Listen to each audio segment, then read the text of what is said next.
P.O.P podcast. Let's go. The P.O.P podcast. Let's go. The P.O.P podcast starts now. Hello and welcome to another episode of the P.O.P podcast, where we delve into the latest trends and insights in the world of orthodontics and dentistry. I'm your host, Jason Sirotin, with my co-host, P.O.P Managing Director Scott Haley.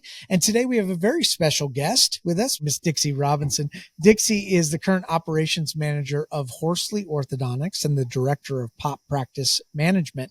She's here to share her expertise on managing orthodontic practices and her unique value proposition of P.O.P Practice Management. Welcome to the show, Dixie. How are you? Thank you. I'm great. It's great to be here. So thanks for having me.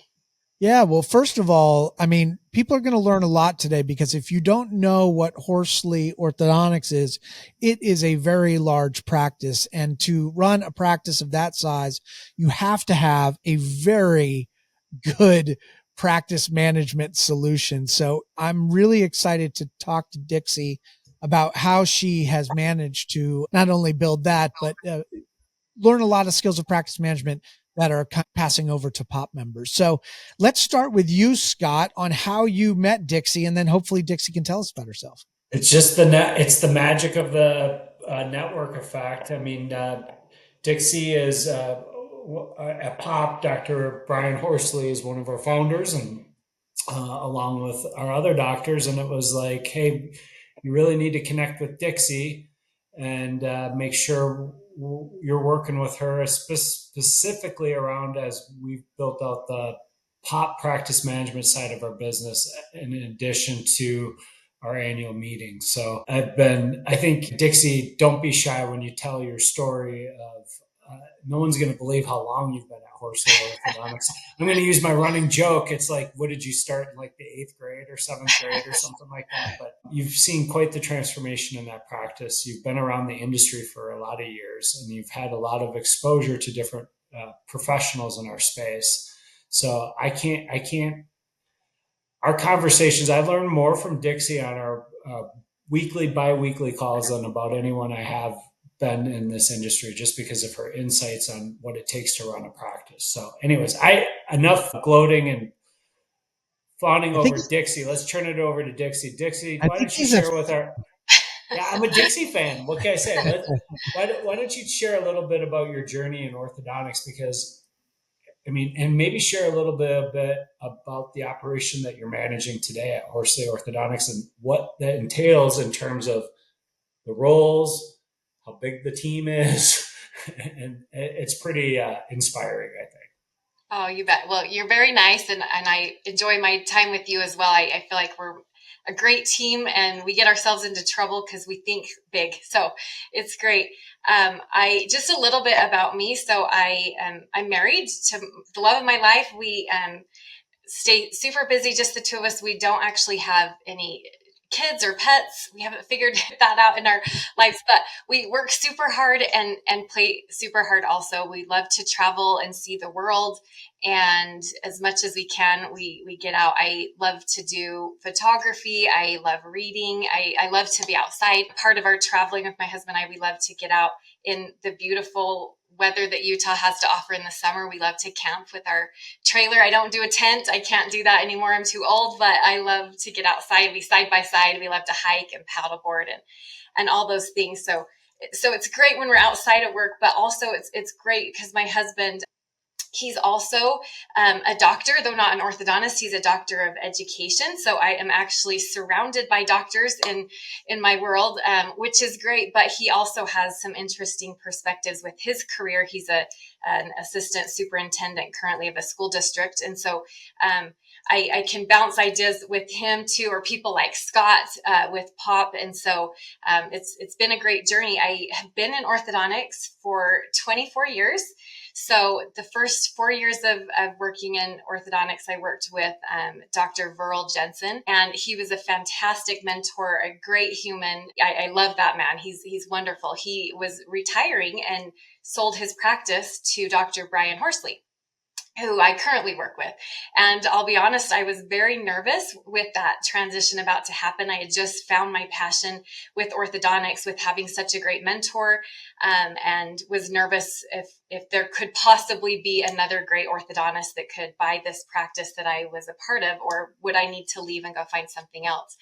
And when I met Dr. Horsley and negotiations were going on, I knew that it would be a great fit to continue working with him. So here I am. I've worked with Dr. Horsley for 20 years. So I've been in orthodontics, like I said, for 24, but I've been with Dr. Horsley his entire orthodontic career. So it's been pretty exciting. But when he joined that practice and bought that practice from Dr. Jensen, there were 6 of us, including Dr. Horsley and myself. And we are currently a practice now of 55. And we have 2 locations, 4 doctors, a lot of team members. So I've seen a lot in the years with orthodontics. We've tried some things that haven't worked. We've worked through things that do, and have fortunately been successful enough to continue to grow and work together. So, through the years, when I think back, we've created thousands of Horsley smiles, and I love being a part of that journey for patients. I've done basically every role except clinical assisting. I know the processes, but that's not my jam to get in the mouth and do those things. But I can appreciate what's been done in that. But because I've kind of done so many of the other roles, I really feel like I have been a part of the journey of these thousands of Horsley smiles out there. But now my journey is slightly different. And instead of being more hands-on in the role with the patients, I'm hands-on with the team. So where our team has the opportunity to elevate patient care and their patient experience, my opportunity is to help our team to be able to then help to do that with patients. And so it's been a fun journey. I love orthodontics. I love to be a part of all that it has in store. I love that people are excited to come see us and that we can have fun along the way. So Dixie, just to clarify, like with a practice like yours, and I think everyone inspires to get to this, but like everyone has different roles within a practice. But can you talk a little bit about, like, you guys have a financial coordinator, you have TCs, like what are those, how would you, I mean, with 55 employees, you definitely have departments. What are those departments and those roles specifically at your practice? Yeah, we definitely have departments and have had to define those through the years. And I will say, looking back, when we didn't have those defined, I see that it was missed. So it's the departments we have essentially, of course, if you divide just into 2, we've got a clinic and a front office, which we hate that natural divide that happens. So we do try to cross that barrier as much as possible. So our treatment coordinators are kind of the middle ground of that, where they have a defined role. That is what they do, is they see the new patient exams with the doctors and all things that fall into that bucket. So they can really focus on that.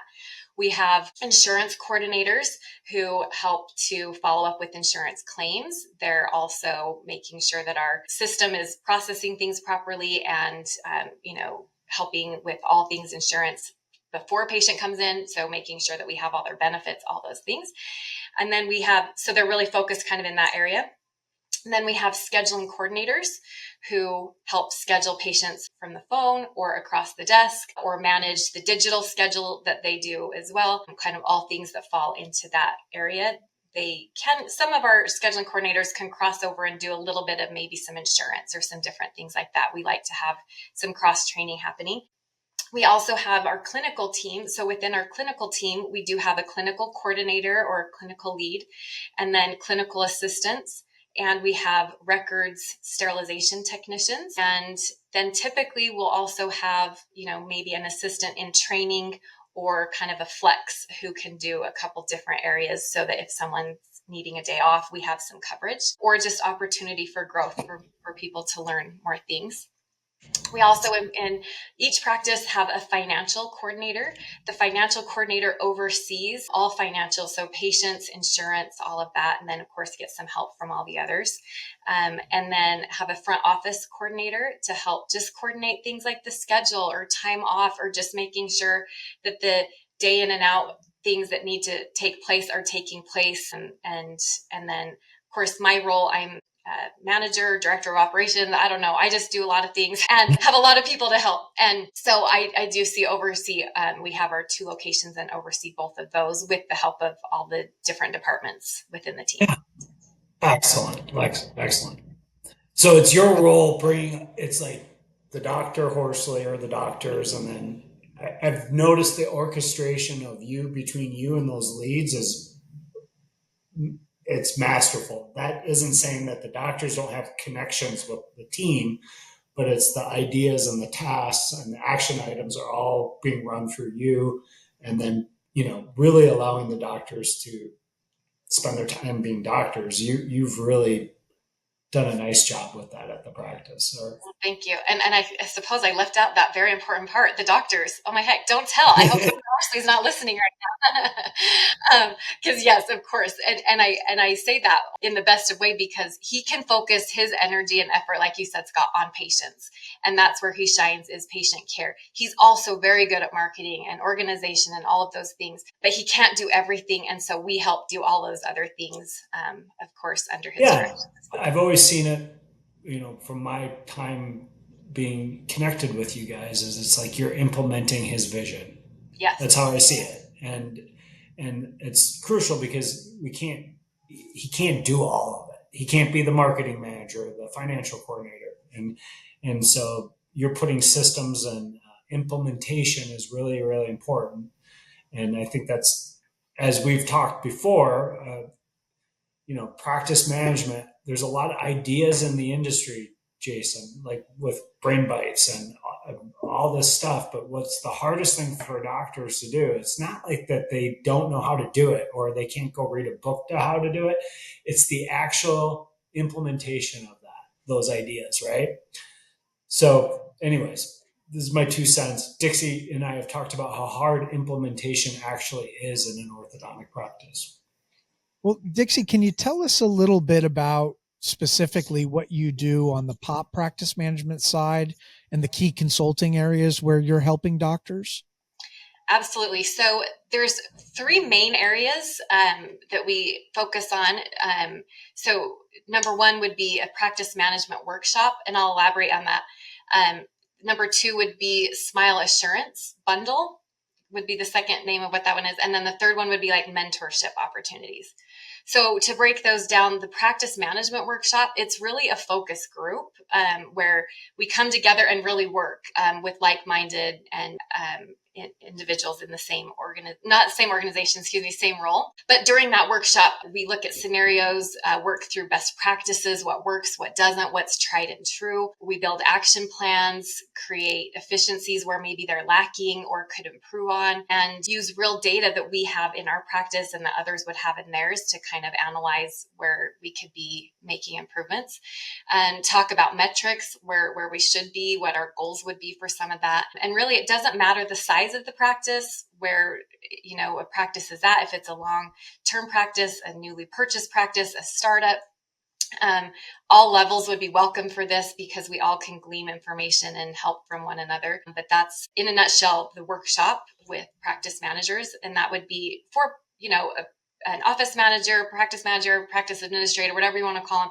someone who's essentially overseeing, handling that role. Our second one, the Smile Assurance Bundle. So essentially what that is insurance for patients who are out of active treatment. So we do all the heavy lifting to build that program for the practices, but the practices would need a little bit of help on their end, of course, to do some implementation, but we build everything on our end. As far as we'll build all the steps for implementation to train, we create custom marketing content, scripting, all that's needed for that so that the practice can get that up and running, because it's a revenue building program for practices, but also for patient care. So oftentimes in a practice, a patient, they get their races off and they have this beautiful smile, and we give them retainers and they go home, and Johnny goes to school lunch and he takes his retainer out and he puts it on his tray and off it goes into the trash. And he knows, oh my goodness, I've literally had my retainer for 2 days. My mom is going to kill me if I let her know that I lost my retainer. So I'm going to hope for the best, and I'm going to be the exception to the rule that my teeth do not move. And I'm not going to say anything to my mom because I don't want to get grounded. So then months go by, mom's looking at the teeth or family pictures or something, and she sees a little snaggletooth happening and says, Johnny, what is going on? And he says, I lost my retainer months ago. And by then the teeth have shifted. Mom's frustrated. She's put all this money into it, has to now pay for, extensive care again to move that tooth back. So this program helps give parents that peace of mind that what they have invested in is going to be a long-term investment, because their kids, can get replacement retainers very easily. So we help to build that program and work around that. So honestly, it's such a great program. We use it in our practice. It's been one of the biggest game changers the last couple of years for us.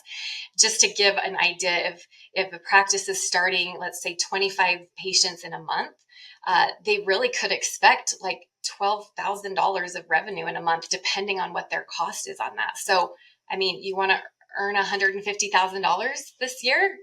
Give us a call. Let's get you going on that. Great. Oh, go ahead. So just to clarify, Dixie and I have had a lot of conversations. So I'll say it in terms that a lot of orthodontists have heard and understand. So basically the idea, Jason, is that if you're a doctor that's just charging $250 per retainer, if they lose their retainer, the idea is it's along the lines of providing retention insurance for the patient, right? Or you've heard of lifetime retention or retention insurance. Yep. I think most doctors, when we talk to them, in principle, they go, this sounds great. It's something I should do. It sounds like something my patients would like. I'd like to make some extra money on top of it.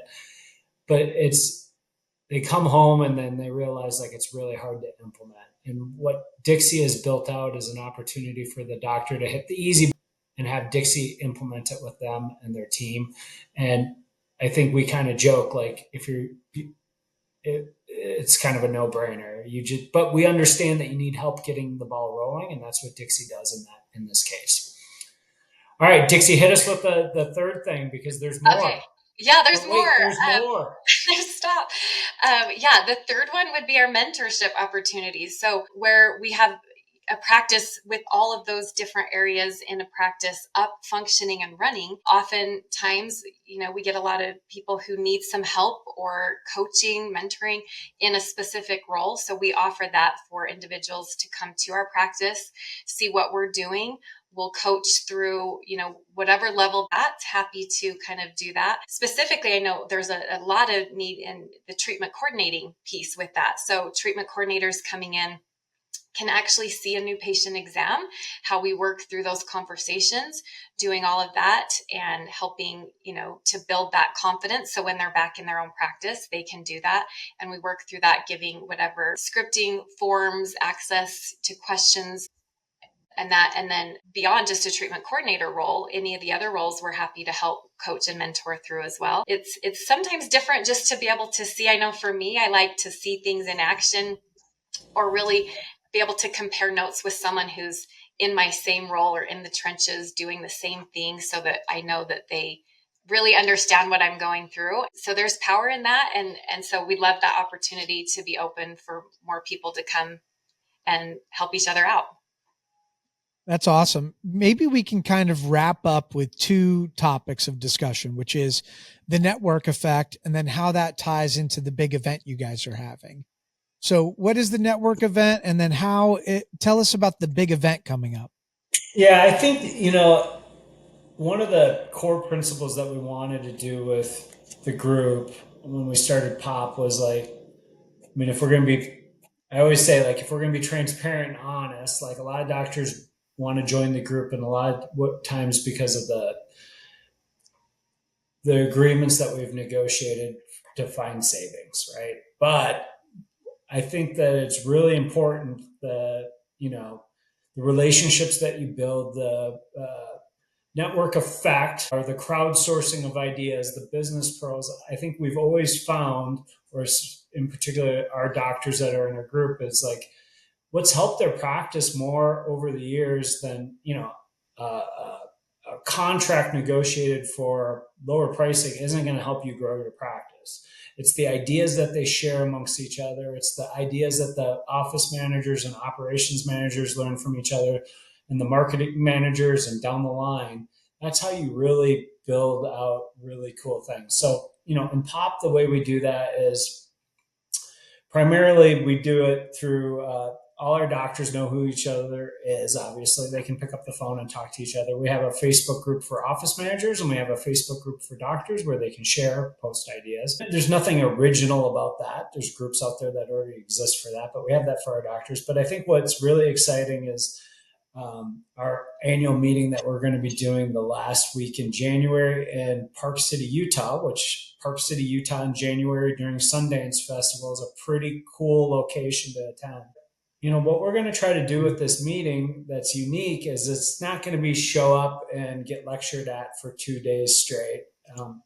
The goal of the meeting is that the doctors are going to be participants in the meeting as well. And, if you happen to get to go and do some cool skiing and see some cool stuff while you're there, that's great too. But more importantly, Dixie's in charge of the meeting. So I'll let her talk a little bit about if you want to learn more or if I've left anything out. I mean, the location's ridiculous. The location, it's beautiful. Of course, I'm partial because I live in Utah and I know the beauty that surrounds us, but it really is beautiful and a great time of year to maximize on the greatest snow on earth. And we do boast that in Utah. It's why the Olympics came here, and it's so great. So there is time carved out for those events to happen within the meeting. So people want to ski or snowboard or snowmobile or go ice fishing. There is time for that. And if families come along too, they can do those things while the rest of us are still learning or joining them when they have that breakout.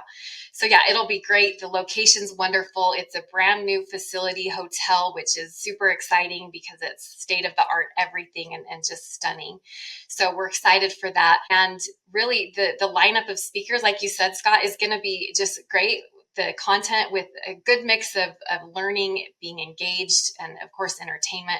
I'm really excited to have all the participants be able to participate in sharing, what is their favorite practice pearl, or what's a question they have that we can all put our heads together and work on. So there's just high power and ability to just take things and run with that kind of content going on. Another thing that is, super exciting, I know, for me to look forward to, but the Friday evening. So it's the entertainment part. We all love to have fun. So of course there will be a delicious dinner that the members can bring a +1 to, but we do have Sean Bott is his name. He is a world-class entertainer. He literally travels the world. He will knock your socks off. He's a mentalist and he has knocked my socks off, literally. Amazing in every way. It's something that will be remembered forever. It's not something to miss. Just that piece alone will be very, very fun. But it's also going to just reiterate, I think, all the other things that are happening within the meeting as far as what we're able to learn and bring together as a group for that. So really excited about that coming up in January. Well, awesome. Well, Dixie, thank you so much for joining us today. If you'd like to learn more about P.O.P, Scott, what can they do? How can they join? This is pretty simple. If you're interested in learning more about P.O.P, if you're a current P.O.P member, you probably know Dixie at this point. You know how to get a hold of me. But if you'd like to learn more about P.O.P, and I'd love to talk to you and learn more about you, your practice, share a little bit about our group, provide you some color on some of the cool things we're doing. All you got to do is go to the website, schedule an intake call. I will then be texting you and saying, when's a good time for you and I to connect. What's great about that website also, Jason, you and your team did a nice job with this website. So now I'm re-patting you on the back, but on the main page there's a learn more about the group. And that's a great little 45-minute interview that our friend Jason did with our 4 founders. And I think the doctors do a great job of explaining the why of the formation of the group. And and as we grow here, I mean, there's just power in numbers, and we're knocking on the door of 100 doctors and over 100 locations, and it's exciting to see what we can all do together. So that's the bat signal. If you're a private practice orthodontist in North America, give me a call. I want to thank Dixie and Scott for their time today. I want to thank all you for joining us on the P.O.P podcast. You can go to pop-ortho.com to learn more. If you're in need of marketing services, make sure to go to brainbitescreative.com. On behalf of P.O.P and Premier Orthodontic Practices, I'm Jason Sirotin. We will see you next time. P.O.P. podcast. Let's go.